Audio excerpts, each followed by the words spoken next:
શિક્ષણ વિભાગ દ્વારા હાથ ધરવામાં આવેલા સર્વેમાં સુરતની 203 સ્કૂલોને ટ્રાફિકગ્રસ્ત કેન્દ્રો તરીકે ઓળખી કાઢવામાં આવી છે. એ એવી સ્કૂલો છે જે મેટ્રોની કામગીરી અથવા સાંકડા રસ્તાઓને કારણે ટ્રાફિક જામની સંભાવના ધરાવે છે.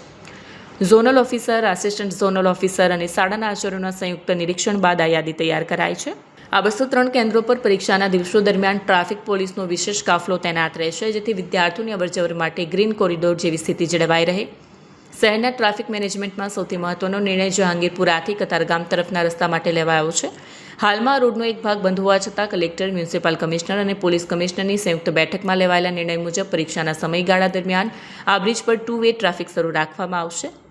આ નિર્ણય માત્ર વિદ્યાર્થીઓની સુવિધા માટે લેવાયો છે, જેથી જહાંગીરપુરા અને રાંદેર વિસ્તારના વિદ્યાર્થીઓ સરળતાથી કતારગામ બાજુના કેન્દ્રો પર પહોંચી શકે અને તેમનો કિંમતી સમય નહીં વેડફાય. ડીઈઓ ભગીરથસિંહ પરમારે જણાવ્યું હતું કે આ વર્ષે સુરત પ્રશાસને ટેકનોલોજીનો સ્માર્ટ ઉપયોગ કર્યો છે. તમામ 561 સ્કૂલો માટે વિશેષ QR કોડ તૈયાર કરવામાં આવ્યા છે, જે વિદ્યાર્થીઓની હોલ ટિકિટ પર ઉપલબ્ધ રહેશે. આ સુવિધાને કારણે વિદ્યાર્થીઓ અને વાલીઓ અજાણ્યા કેન્દ્રો શોધવામાં મૂંઝવણમાં મુકાશે નહીં અને ટ્રાફિકની સ્થિતિને આધારે પોતાનો રૂટ નક્કી કરી શકશે. માત્ર સરકારી તંત્ર જ નહીં, પરંતુ વાલીઓનો સહકાર પણ એટલો જ મહત્વનો છે. વાલીઓને વિનંતી કરવામાં આવી છે કે શક્ય હોય ત્યાં સુધી પરીક્ષા કેન્દ્ર પર વિદ્યાર્થીને ઉતારીને વાહન તાત્કાલિક ખસેડી લેવું, જેથી શાળાના ગેટ પાસે ટ્રાફિક જામ ન થાય. ભીડભાડવાળા વિસ્તારોમાં ખાનગી વાહનોને બદલે જાહેર પરિવહનનો ઉપયોગ અથવા ચોક્કસ પ્લાનિંગ સાથેનું ટ્રાવેલિંગ વિદ્યાર્થીઓ માટે હિતાવહ રહેશે.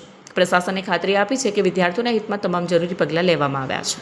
સુરતની અંદર 561 શાળાની અંદર પરીક્ષા લેવાઈ રહી છે, ત્યારે 203 જેટલા સેન્ટરો આઈડેન્ટિફિકેશન કરવામાં આવ્યું છે. આ 203 સેન્ટરો વિદ્યાર્થીઓને ઘરેથી જવામાં ટ્રાફિકની સમસ્યાનો પ્રશ્ન ન નડે એટલા માટે આઈડેન્ટિફાઈ કરીને આપવામાં આવ્યા છે.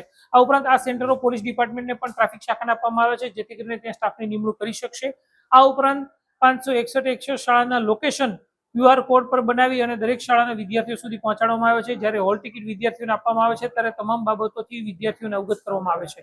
આ ઉપરાંત QR કોડ સ્કેન કરી વિદ્યાર્થી પોતાના ઘરથી પરીક્ષાનું સેન્ટર કેટલું દૂર છે તે પણ બાબતો જાણી શકશે, જેથી કરીને વિદ્યાર્થી પરીક્ષામાં સમયસર પહોંચી શકે. વિદ્યાર્થીઓને ઘણીવાર પરીક્ષામાં મોડા પહોંચવાથી એવી મુશ્કેલીઓ સર્જાતી હોય છે કે ગભરાટની અંદર પોતાનું પરફોર્મન્સ આપી શકતા હોતા નથી, જેથી કરીને વિદ્યાર્થીઓ માટે થઈ સુરત જિલ્લા વહીવટીતંત્ર તમામ આચાર્યો સજ્જ છે, જેથી કરીને વિદ્યાર્થીઓ સારી રીતે પરીક્ષા આપી શકે.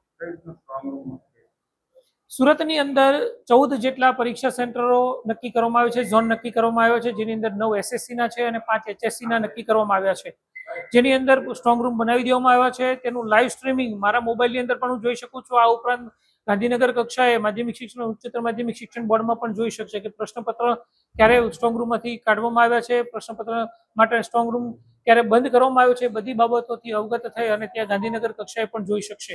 આ ઉપરાંત સરકારી પ્રતિનિધિઓ માટે પણ સરસ મજાની વ્યવસ્થા કરવામાં આવી છે, જેમને જે ફાઇલ આપવામાં આવે છે, રોજે રોજ અલગ અલગ સરકારી સ્કૂલોમાં જવાનું, પરીક્ષા સેન્ટરોમાં જવાનું હોય છે, ત્યારે જે તેમને ફાઇલ આપવામાં આવે છે તેની ઉપર પણ QR કોડ આપવામાં આવ્યો છે, જેથી કરીને ઝોન કચેરીથી પરીક્ષાનું સેન્ટર કેટલું દૂર છે એ નાની નાની બાબતોની તકેદારી રાખવામાં આવી છે કે સરકારી પ્રતિનિધિ પહેલા દિવસે કયા ગયા છે, બીજા દિવસે કયા ગયા છે, એ બાબતથી લઈ તમામ પ્રકારની સૂચનાઓ, નાની નાની સૂચનાઓ પણ ફાઇલ ઉપર ચિપકાવવામાં આવી છે, જેથી કરીને સરકારી પ્રતિનિધિ સારી રીતે પરીક્ષા લઈ શકશે.